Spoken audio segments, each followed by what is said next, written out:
The Battle of Hattin, how Saladin destroyed the Crusader army. Imagine if the largest Christian army ever assembled in the Holy Land, over 20,000 knights and soldiers carrying the true cross itself, was completely annihilated in a single day by an enemy who barely had to fight. Welcome to Ancient Battlefield. Today, we're exploring one of medieval history's most perfect military victories, where Sultan Saladin used psychological warfare and tactical brilliance to destroy the Crusader Kingdom of Jerusalem without even needing a major battle. By 1187, the Crusader states had controlled the Holy Land for nearly a century, but cracks were beginning to show. The Kingdom of Jerusalem was ruled by Guy de Lusignan, a weak king whose authority was challenged by more capable nobles like Raymond of Tripoli. But here's what's truly shocking. Their greatest enemy wasn't external division, but their own arrogance and complete misunderstanding of their opponent. Saladin wasn't just another Muslim warlord. He was a Kurdish general who had united Egypt and Syria under his rule and declared holy war against the Crusader states. This was a man who combined brilliant military tactics with genuine religious devotion and an understanding of his enemies that they completely lacked about him. What happened next will blow your mind. He set a trap so perfect that the Crusaders walked into it willingly. The crisis began when Raynald de Chatillon, one of the most reckless Crusader lords, broke a truce by attacking a Muslim caravan. This wasn't just raid, it was a deliberate provocation that gave Saladin exactly the excuse he needed to launch his long-planned invasion. Here's where it gets really interesting. Saladin's real target wasn't revenge, but the complete destruction of Crusader military power. In response to Saladin's invasion, King Guy assembled the largest army in the history of the Crusader states. Over 20,000 men answered his call, virtually every knight, sergeant, and soldier available in the entire kingdom. They brought with them the true cross, the holiest relic in Christendom, believing that God would surely grant them victory. But that's not the most amazing part. Raymond of Tripoli, the most experienced military commander in the kingdom, advised against marching out to meet Saladin. He understood that the Crusaders' greatest advantage was their heavy cavalry, which was most effective when fighting defensive battles from fortified positions. What he couldn't have predicted was that political pressure would override military common sense. The truth is even more incredible when you consider Saladin's strategy. He didn't want to assault Crusader castles or siege fortified cities. He wanted to lure the entire Crusader army into the open, where his superior numbers and knowledge of the terrain would give him decisive advantages. When Guy decided to march his army across the desert to relieve the besieged city of Tiberias, he gave Saladin exactly what he wanted.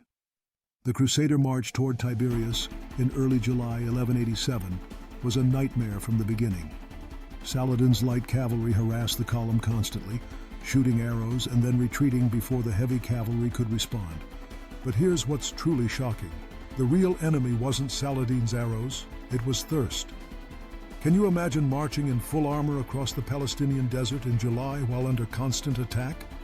The Crusaders were carrying perhaps 60 pounds of steel each, and every step took them further from water sources that Saladin had already poisoned or blocked. What happened next will blow your mind.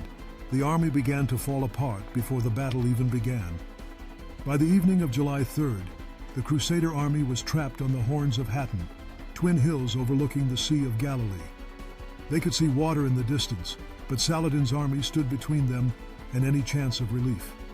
The Crusaders spent the night without water, listening to Muslim warriors singing and celebrating around campfires while they faced the growing realization that they had walked into a perfect trap. Here's where it gets really interesting. Saladin's final masterstroke wasn't military, it was psychological. As dawn broke on July 4th, 1187, the Muslim army set fire to the dry grass around the Crusader position. The smoke and flames added to the hellish conditions, while also providing cover for Saladin's archers to get closer to their targets. The Crusader heavy cavalry, the elite force that had conquered Jerusalem 90 years earlier, found themselves unable to charge effectively. Their horses were dying of thirst, their men were collapsing from heat exhaustion, and they were surrounded by an enemy who controlled every advantage. But that's not the most amazing part. When they finally tried to break out, they discovered that their infantry had already abandoned them. Raymond of Tripoli, given permission to lead the first charge, managed to break through Saladin's lines with his knights. but only because Saladin deliberately opened a gap to let them escape. The Kurdish Sultan wanted the Crusader leadership to survive and spread word of the disaster, knowing that the psychological impact would be worth more than their deaths. The truth is even more incredible than the battle itself suggests. When King Guy's division finally surrendered, virtually the entire military nobility of the Crusader Kingdom was either dead or captured. The true cross was taken as a trophy, dealt a spiritual blow to Christendom that matched the military catastrophe. What happened next will blow your mind. Saladin's treatment of his prisoners revealed the calculated brilliance behind his victory. While he executed Renaud de Chatillon personally for breaking the truce, he treated most other nobles with courtesy and eventually ransomed them back. He understood that live enemies could spread terror more effectively than dead martyrs. Here's where it gets really interesting from a strategic perspective. Hattin wasn't just a tactical victory. It was a strategic masterpiece that achieved Saladin's ultimate goal with minimal cost. Within months of the battle, virtually every Crusader city and castle in the Holy Land had surrendered. Jerusalem itself fell in October 1187, exactly 100 years after its capture by the First Crusade. But that's not the most amazing part. The Battle of Hattin proved that medieval warfare was as much about psychology and logistics as it was about fighting. Saladin had destroyed the largest Crusader army in history without needing to win a conventional battle. He had simply created conditions where his enemies defeated themselves. Can you imagine how different the history of the Crusades might have been if Guy de Lusignan had listened to Raymond of Tripoli's advice? The Crusader kingdom might have survived. The Third Crusade might never have been necessary, and the relationship between Christianity and Islam in the Middle East might have evolved along completely different lines. The Battle of Hattin, how Saladin destroyed the Crusader army, remains one of history's most perfect examples of strategic thinking overcoming tactical disadvantage. It showed that sometimes the greatest victories are won not through fighting, but by forcing your enemy to fight on your terms when they have no chance of success. Today, as military leaders study asymmetric warfare and the importance of controlling the operational environment, they can learn from Saladin's masterclass in how to defeat a seemingly superior enemy through patience, planning, and perfect understanding of both terrain and psychology. What do you think was Saladin's most brilliant tactical decision in this campaign?